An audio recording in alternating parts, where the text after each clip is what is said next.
શું ઘટના બની છે? અમદાવાદ ફાયર એન્ડ ઇમરજન્સી સર્વિસના મુખ્ય કંટ્રોલ રૂમમાં અકસ્માત અને આગ લાગ્યાની માહિતી અમને મળી હતી, જેથી અમે મિની ફાયર ફાઇટર અને મોટી ફાયરનું વાહન લઈને સ્થળ ઉપર પહોંચ્યા હતા અને આગ બુઝાઈ.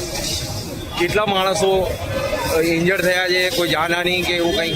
તેની વિગત અત્યારે અમારી પાસે ઉપલબ્ધ નથી. કયા કારણ વિશે ચોક્કસ કારણ વિશે તેઓ તપાસ પછી જ ખબર પડશે, પણ અત્યારે એક્સિડન્ટ અકસ્માત પણ થયેલો છે અને ત્યાર પછી આગ પણ લાગેલી છે.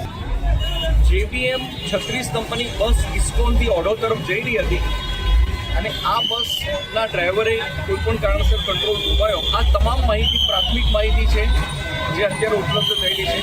અને આસ્ટોડિયા દરવાજાની જે બાઉન્ડ્રી દિવાલ ડિવાઈડર છે એ ડિવાઈડર ઉપર બસ ચડી ગઈ અને ટમાટર અથડાઈ છે.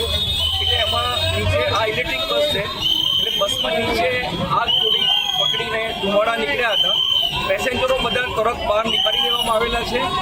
એટલે આ પ્રાથમિક માહિતી પ્રમાણેની માહિતી છે અને ડિટેલ ઇન્વેસ્ટિગેશન ચાલુ છે. ડિટેલ પૂછપરછ અમે કરી રહ્યા છીએ. કોઈને ઈજા પહોંચી કે એવું કોઈ મેજર ઈજા કોઈને પહોંચી નહીં, પણ બસ આટલી જોરથી અથડાઈ છે એટલે પેસેન્જરને બની શકે કે કંઈક પેસેન્જરોને સામાન્ય ઈજા થઈ હોય વાતકૂટ, પણ એવું કોઈ કમ્પ્લેન હજી સુધી અહીંયા જગ્યા પર મળી નથી. આગળ બીજું